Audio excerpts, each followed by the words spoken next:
Ikaw na una nag-truck driver? Oo. Oh, eh. Okay muna dyan. Boot from butcher to trucker. Gamit mo yung 10,000 naman ito ba? Hindi. Nagsarili ako. 2,000. Mag-class 1 ka na. Ah. Pag pumipick up ng repair sa ay ng Oh, kasi nagpipick up sila, di ba? pick up Trappers. sa lap, siyempre akong nandun. Nakikita, Isang truck ako doon. galing ah. Mag-class 1 ka na pre.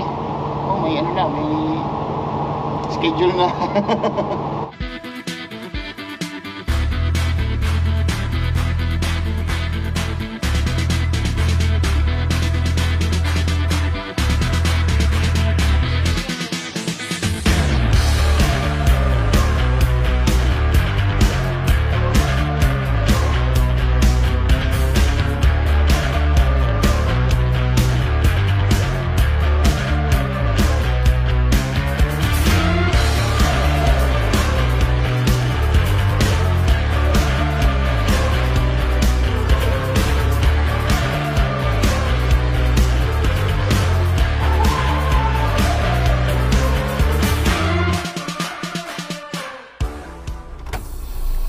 Please drive to highlighted route.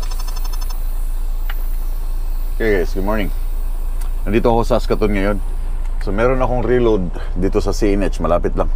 Papuntang Ohio. So now, yung kagabi na kasama ko na isang Pilipino, nakita nyo na yun, ilang beses na sa aking videos na nakakasama. Kaibigan namin si Kuy Kuy na taga Edmonton. So now, paano siya nakapasok sa Q-Line kahit yung lisensya niya ay nasa 2 months pa lang, I think 2 months.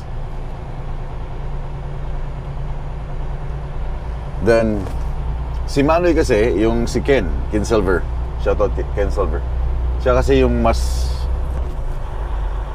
laging nandito sa Saskatoon or mas kilala ng taga-opisina kasi mas senior yan si Ken sa akin, tagal na yun dito.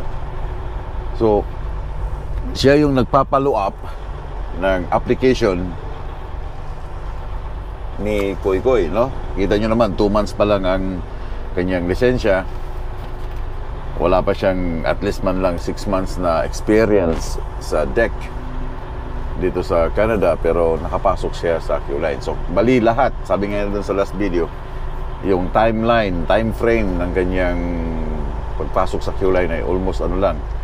Dumating siya dito as open work permit, nagtrabaho sa McDo, nagtrabaho sa Silent Air,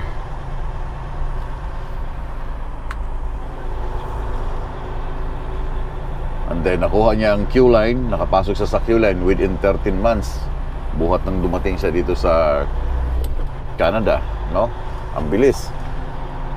Dahil nga dito sa Canada, mga men, pag merong mga referral, merong mga kakilala na nag-refer sa'yo sa isang kumpanya, mas maganda yon. Mas mapabilis yung pagpasok mo, mas mabilis yung tawag doon, application mo pag meron kang referral. Kasi dito halos labanan dito sa Canada, more on referral, mga kakilala. Pag wala kang kakilala, tapos yun nga, bata ang lisensya mo, talagang mahihirapan ka rin maghanap ng trabaho unless kung talagang yung company ay meron silang mga tumatanggap ng new graduates or bagong driver ng Canada. Turn left on Marquee Drive. But yun nga, si Manoy talaga ang nag-asikaso nung lahat-lahat sa kay... Dalawa yun sila eh. Isa si Victor. I don't know anong nangyari kay Victor.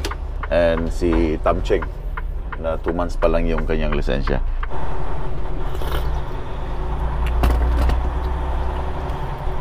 I think nadala ko na kayo dito before sa CNH Saskatoon. Hindi ko lang alam, hindi ko lang sure kung napakita ko na sa inyo. Dito ako maglo-load. Mamaya ilalagay ko ang camera sa likod para makita nyo ang pag-load ng mga farm equipment. Napaka-easy lang. Oh, they're stealing.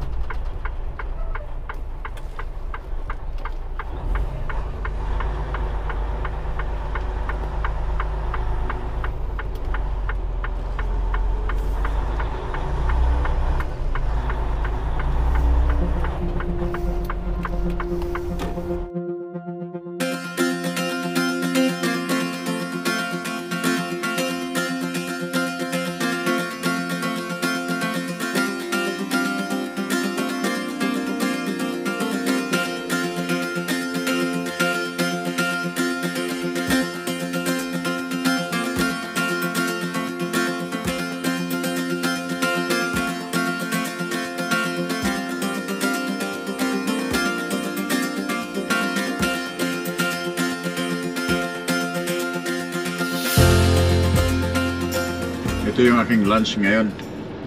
Isang tinapay lang at saka choice ng mga babae. Ladies choice. Dalawang araw na ako. Hindi, kumain pala ako ng kanin kagabi. Marami ako nakain na kanin kagabi, kaya iwas muna sa kanin today, guys. Guys.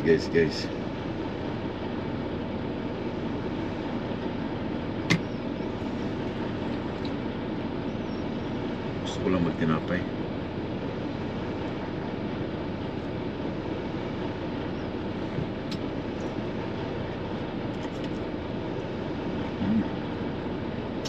Wow, nice car.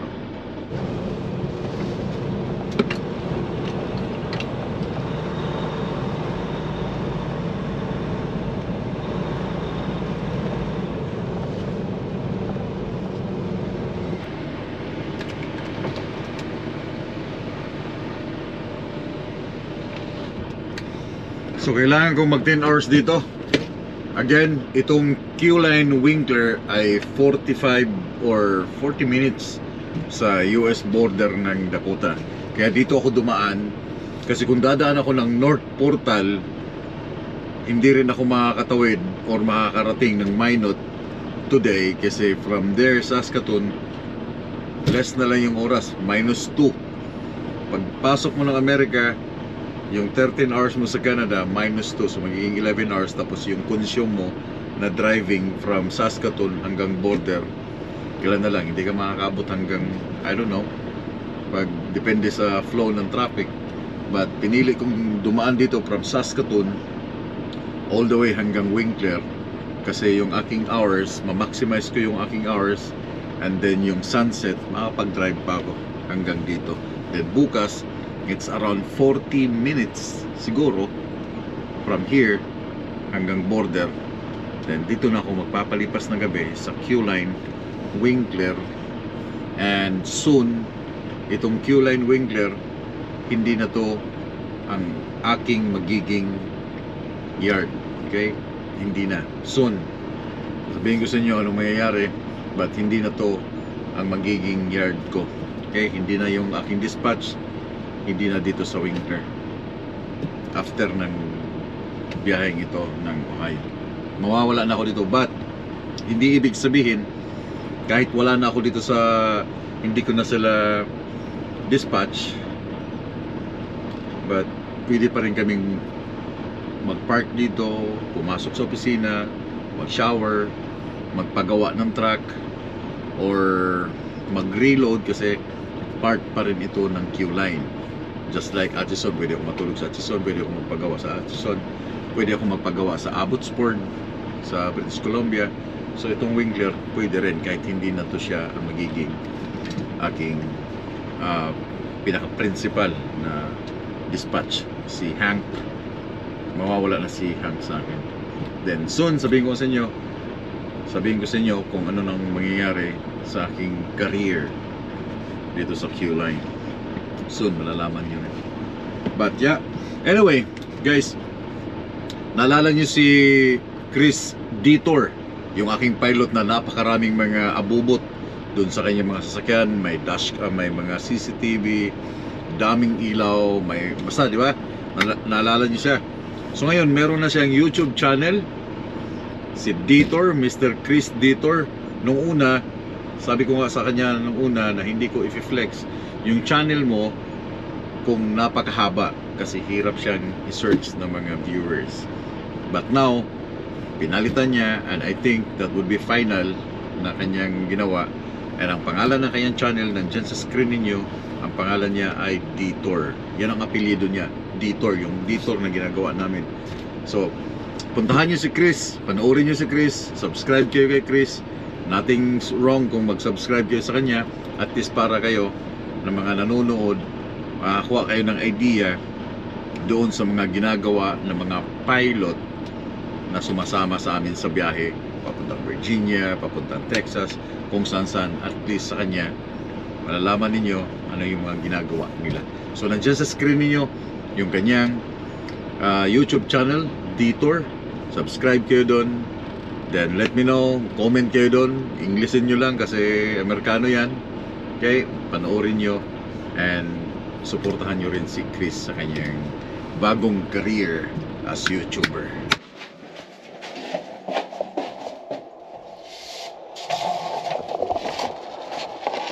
For 7, okay.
Ganitong situation na open ang gate pero walang tao sa booth.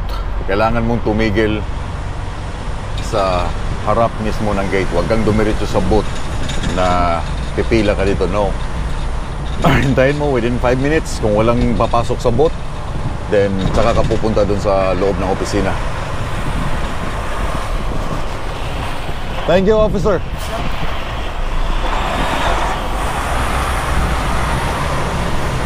So, ang ginawa ko, pumasok ako sa booth, sa opisina nila. Doon ako nagpatatak ng aking passport, ng aking papel na clear. Tatanungin ka lang doon kung ano yung mga dala mo. Yun lang. Pero yun nga sabi ko, pag open ang gate, huwag ka kaagad pumasok dahil open siya, pero walang tao ang booth. Okay? Maghintay ka dyan sa bungad. 1, 3, 5 minutes. Hintayin mo kung may papasok, kung wala. Bitbitin mo yung passport mo. And then, yung ECE na tinatawag, dali mo sa opisina. But be prepared sa mga question. Saan mo dadalhin? Mga frequently asked question. Saan mo dadalhin?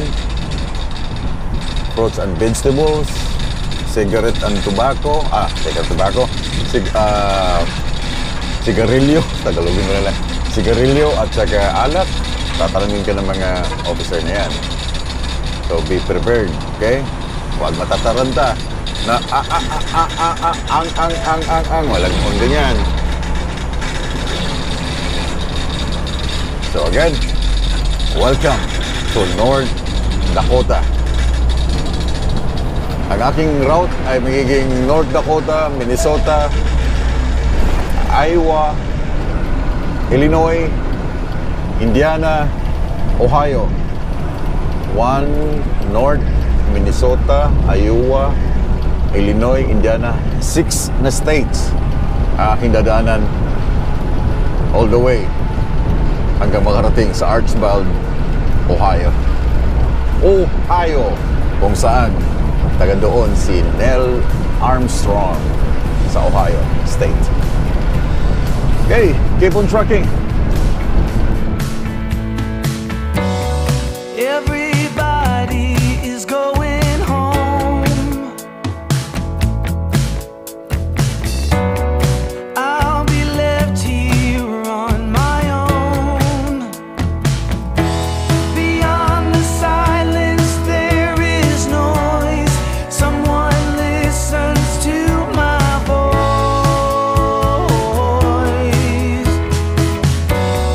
If I never lied to you,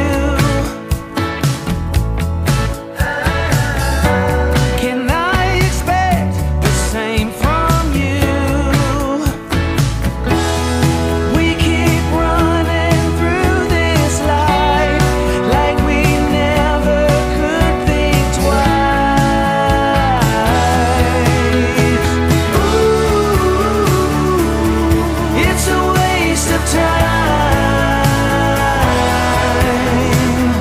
Ooh, nothing will be fine again.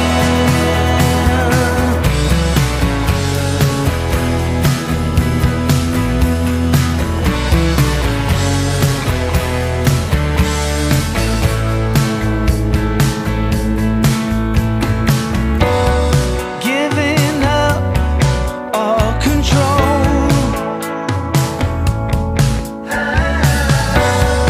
Anything to not die old. Subtle movements across the stage, building tension, then turn the page.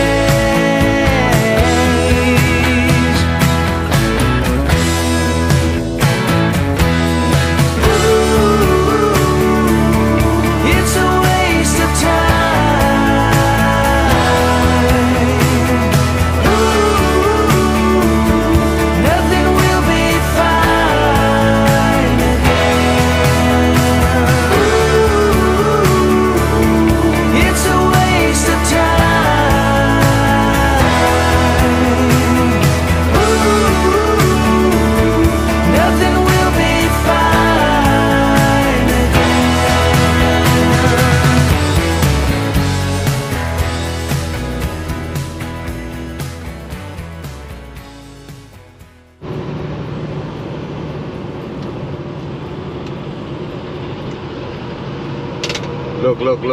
Look.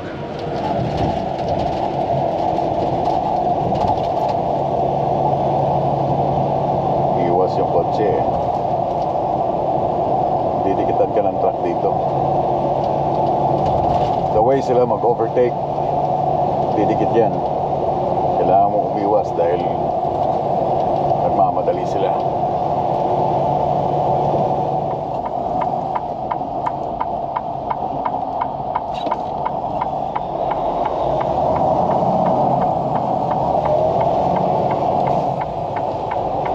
Turn right on the road.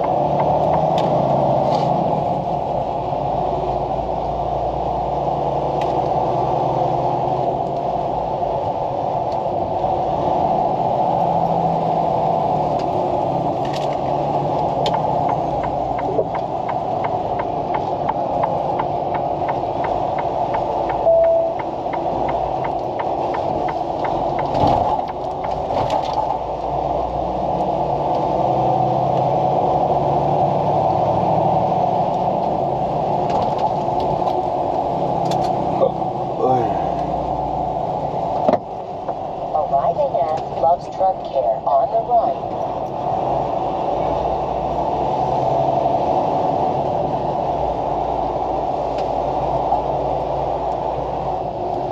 Kadalasan sa mga driver, pag may bakante dito sa 17, laging gustong malapit sa tindahan. Kasi kung may kukunin ka sa tindahan, like mga soft drinks, kape, mas madali lang sa'yo. Magsisabol lang, nandyan lang sa kabila. So ngayon, refuel muna ako.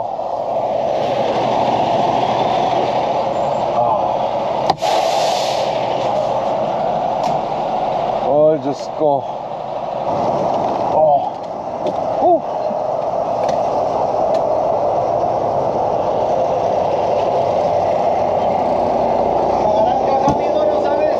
What is that?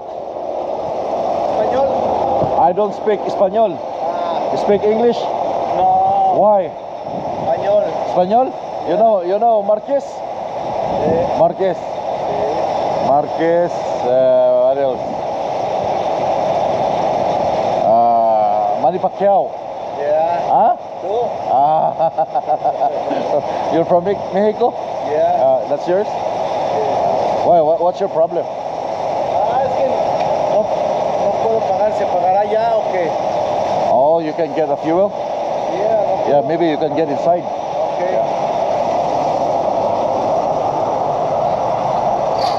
Ang mga Espanyol guys, mga Mexicano, laging i-introduce nyo si Manny Pacquiao kasi kilala nila si Manny Pacquiao dahil ayaw nila kay Manny Pacquiao. Manny Pacquiao is a destroyer ng Mexican destroyer ng Mexican destroyer si Manny Pacquiao, kaya kilala na si Marquez, di ba? Pride of the Philippines yan eh. Manny Pacquiao.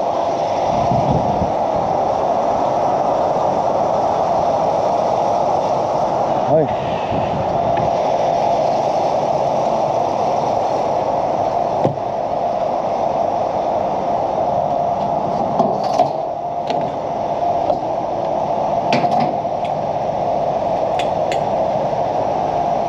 Malinsangan ngayon. Ang dami kong dalang sapatos, tsinelas, dahil nagpapalit-palit ako lagi ng sapatos pag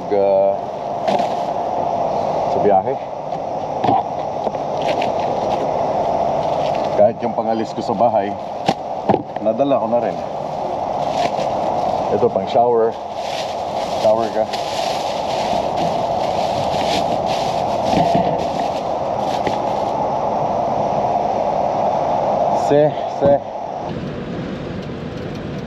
Well guys, welcome back to Illinois.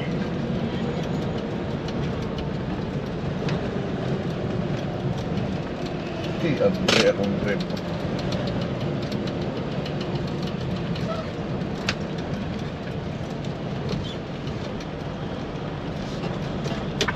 Bypass.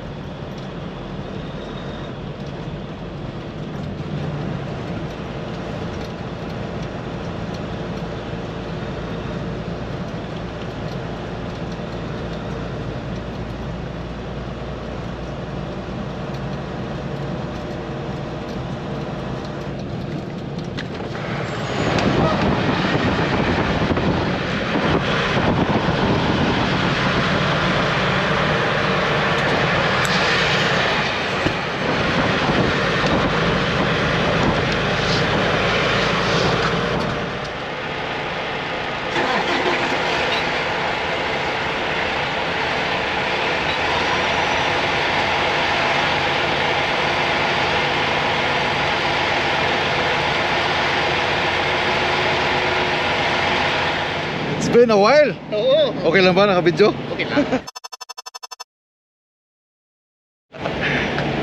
Ayos. Guys, nakita nyo ito before. Sarili niyang truck. Buti nilagyan mo ng tarp. Pag winter time, ito yung pangit eh. Nagit ko talaga ito ngayong summer. Sarili niyang truck. Tapos RGN siya. Sa'yo yung trailer company. Ano yan? So sa'yo lang ang truck. Ito yung big time kumita. Yeah. Kasi mahal to eh. Ah, ito yung sinabi mo na ano. Huwag ka. Paplasting mo na lang yan.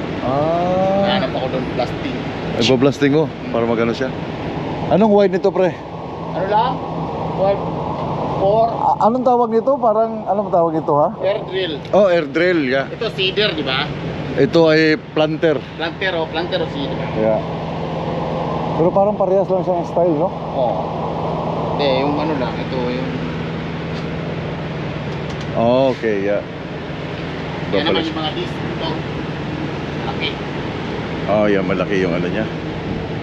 Oh. Anong wide? 12.4 lang yan. 12.4? O yung high ang ano niyan, 14.8 yan eh, nung nakaraan. 12.4? Nga, no?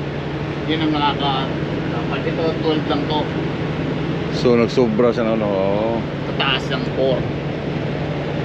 Yung kalalapan. Yeah. Guys, ito yung magandang kumita dahil RGN yung hatak niya tapos percentage. Mas maganda yung bigay. Yeah, ngayon nga lang medyo mabigat lang ang load minsan, no?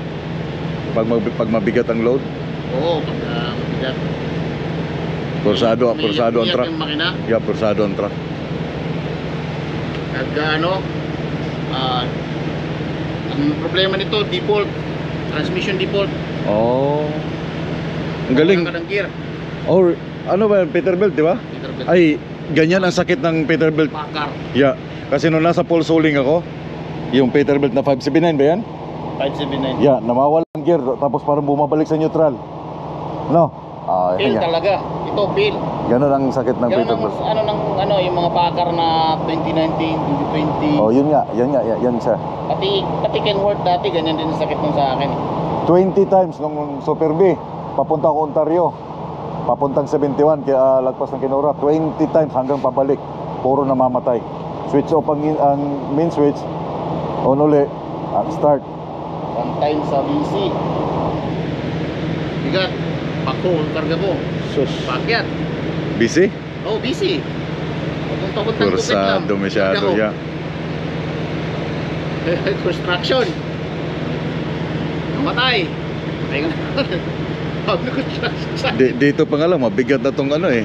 Ito, mabigat na yung... Mabigat na yan, plus load pa. Sa ano ka. So dapat pala pre, pag mga ganitong ano, atak mo ito, anong dapat mga horsepower mo ito? Mga 500 ang 500, no? typical maganda niyan. 500 horsepower. Oh, kasi ito 505 to eh. Oo, pag mga 510, 500. Yeah. 500 okay na ako, basta magkaroon ako 500. Pwede i-adjust ba yung ano niyan? Pwede pa to. Kaya lang, may warranty pa kasi. Oh, so yeah. Pagkatapos yung warranty, nahantay ko lang. So bakit Sir C? So naka-attach ka ng Sir C? Contractor ka na, sir. Contractor ka ng Sir C? Ah, okay, parang sa Q-line na nag-owner operator mga... Contractor. Ah, Ganun okay. din ang sistema. Yeah. Hindi ka, parang hindi ka... Pero parang ang Sir C kumukuha ng load sa Q-line. lahat naman sila nagsisharing eh. Okay. Yeah, kasi nakikita ko yung mga ibang Sir C na mga Indiano, may karga mga ano, yung karga namin na Silent Air. Oo, isa gender ng mga... So saan ang yard nyo?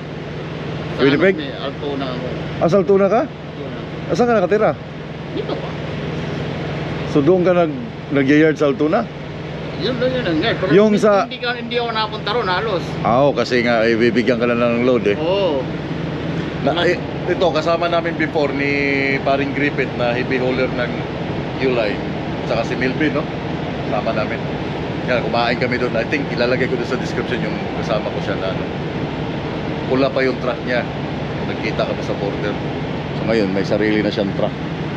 Tapos ano, RGN. Galing. Sabi ko nga kanina overtake ka. Sabi ko, ang tagal tumawag sa 19 ah. Yung pala Matawag ako. naka-mute pala. Naka-on siya. Tapat ko sa'yo. Oh, Marco. Para Marco, saan punta? Wala. Saan? Marco, do you copy? Wala pa rin. Message ko si Paring Griffith. Pre, sa likod ko si Marco. Sabi ko, anong number nun? Sabi ko, pinuwad niya sa akin yung number. Si Paring Griffith nag-forward sa akin ng... Naka-19 ako. Sabi ko, walang tawag ah. Tapos, sabi ko, Ang tagal. Matawag ako, tatlo. Kaya pala ay naka-mute pa lang aking ano. So guys, nandito. Anong lugar to? Malapit na sa Dansville, di ba? Oo, dance bill na to. I-74 papuntang Indiana. Papunta siya ng Pennsylvania. Itong load niya. Saan sa Pennsylvania? Chambersburg. Chambersburg. Ako naman, Archibald. Archibald, Ohio. Ayaw. Drop ko to bukas, then drive ako papuntang New Jersey. Nadaan ko lang. Kasi bonus na eh. Yun nga. Sa Kaya kong dumating dun Mag-reset ka pa bukas. dun? Dapat. reset ka pa doon. Magre-reset talaga ako.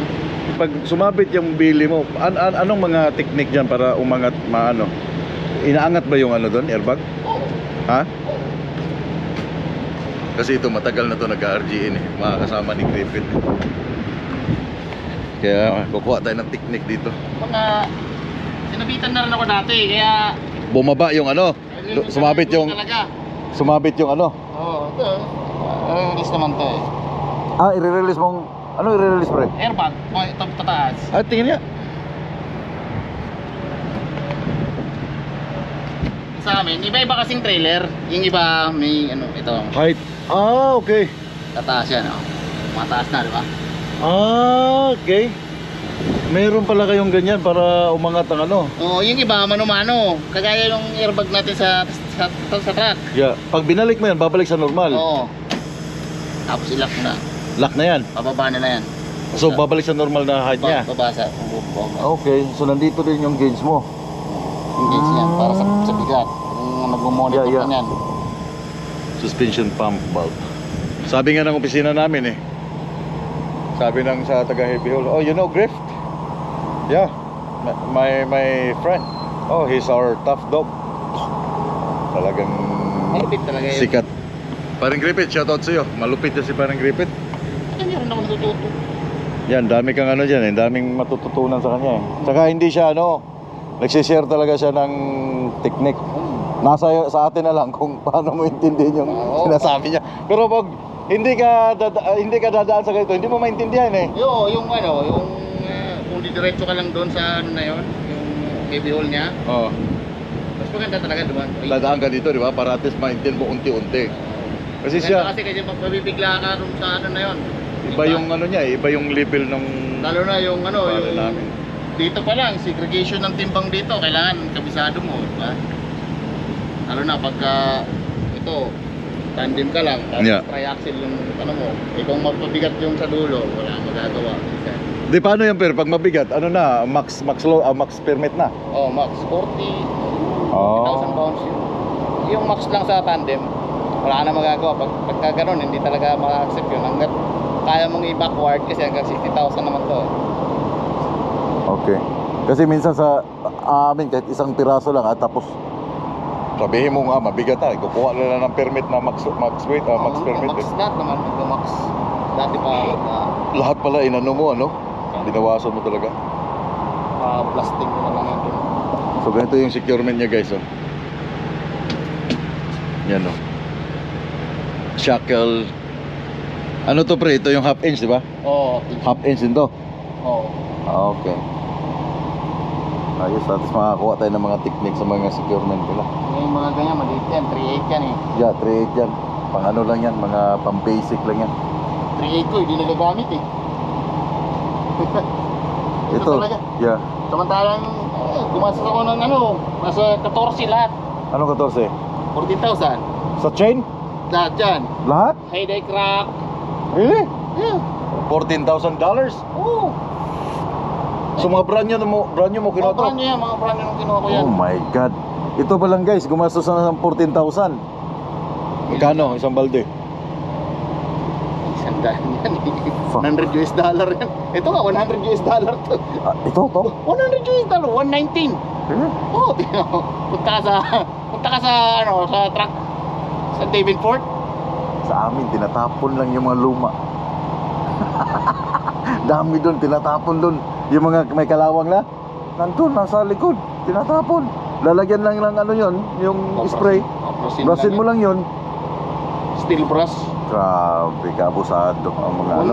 Ano, 119 isa niyan. Ito? $. Grabe no? Oo. Apat lang binili ko yan. So, 4 lang yung chain mo? Apat na malaki na ganito. Kasi yung isa sa US, ay sa Canada ko binili. Yung madali ma-stock. Yung orange.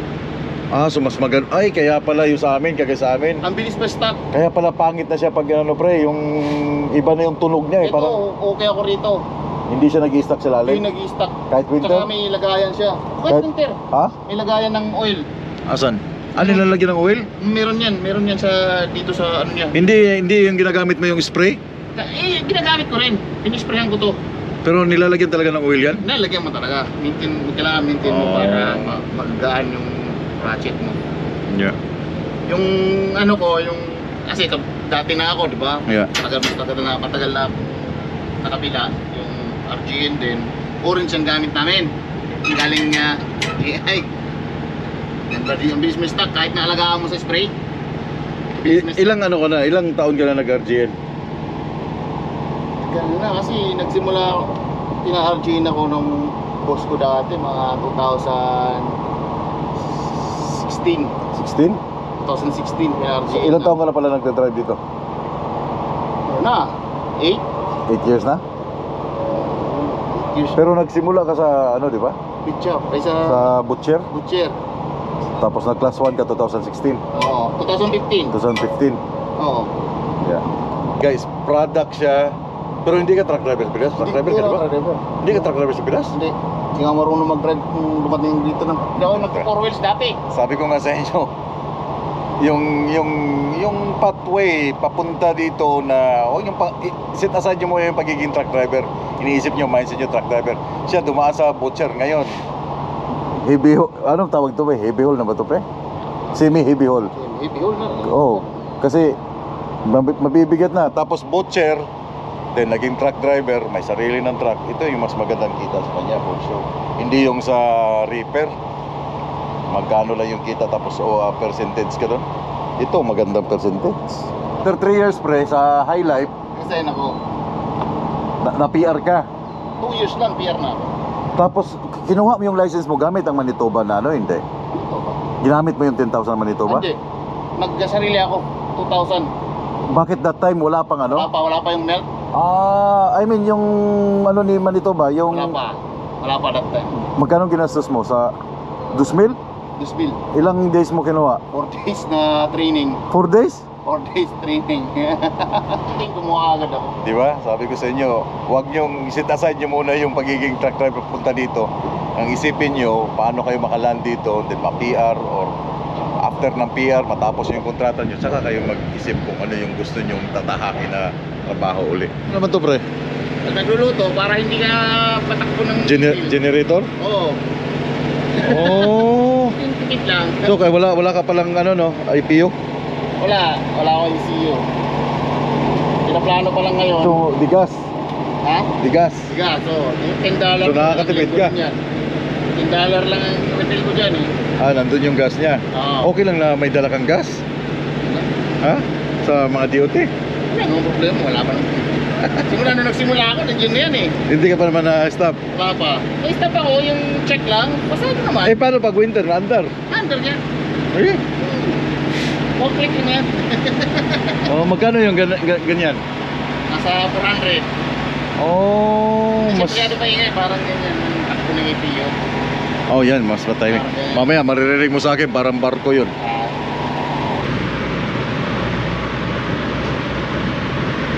Grabe, ang alinsangan ng init kanina, sobra.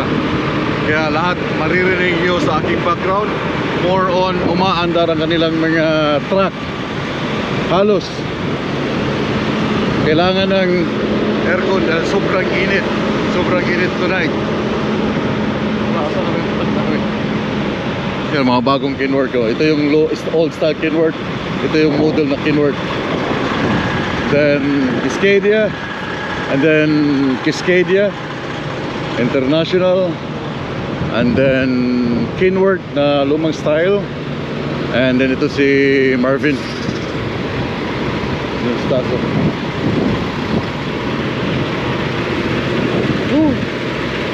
Ben, kumain ka na? Magluluto. Ha? Magluluto. Luluto ka? Oo. Meron akong ulam dun eh. Wala lang, magluluto ako ng kanin. Sige, lulutuin ko to. Yeah, meron akong adobo dun. Meron kang plato? Marami. Ayun, wala akong plato. Disposable yung mga ano. Yan, disposable. Oo. Yeah. Sige, magluto akong kanin. Sige. Ha? Huwag ka na magluto ng kanin. Talaga ako nagluto. Ha? Hindi talaga ako nagluto ng kanin. Alright? Bakit? Gulay. Hindi ka kumakain ng kanin? Kumakain, pero hindi ako nagbabaon. Ay, hindi ka mabawad? Oo, mga gulay-gulay yung dinadala-dala ko. Vegetarian ka pala? Kumakain naman pagdating sa bahay, pero pagka biyahe, Kakain tayo ng kanin ngayon. ulam lang, tapos gulay yung titira ko sa biyahe. So, kakain tayo ng kanin ngayon? Kakain ko may kanin. Sige, kakain. Luluto akong kanin. Pero dito ano, i-steak ko itong